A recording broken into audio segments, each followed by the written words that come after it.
James Henry wrapped a towel around his formidable stomach and stepped onto the bathroom scale. He hesitated before looking down.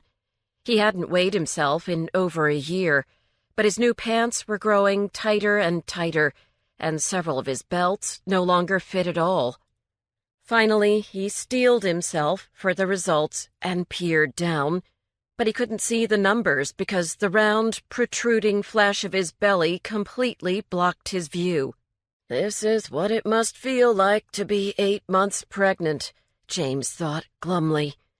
He leaned forward, trying to read the scale without making the numbers on the dial jump around too much as he shifted his weight.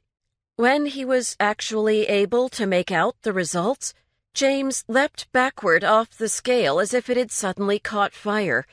He frantically dried the bottoms of his wet feet and the sides of his calves, assuming that an extra 1,000,000 ounces of water must have been clinging to his body in order to produce such a number. Exhaling heavily, James stepped back onto the scale and once again examined the truth laid out in bold black and white digits. 275 pounds. He was more than 50 pounds overweight. James sat down on the toilet and put his face in his hands. Over the last few months, he felt like he had been laid out at the bottom of an open grave, while shovelfuls of dirt were thrown on top of him. First, his wife filed for divorce after a 3-year separation so that she could marry a hotshot lawyer.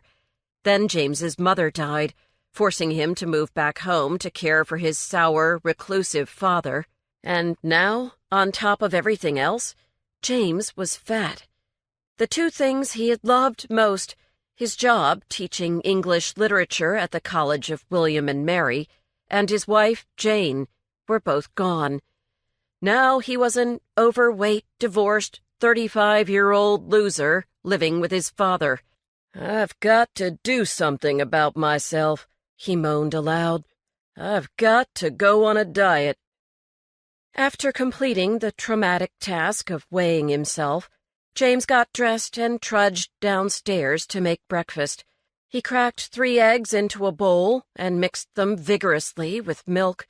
The sound of the liquid slapping about in his mother's stainless steel mixing bowl gave him a small measure of comfort. Next, he poured the pale yellow mixture into a sizzling frying pan, and then sprinkled the cooking eggs with parsley and a dash of garlic salt.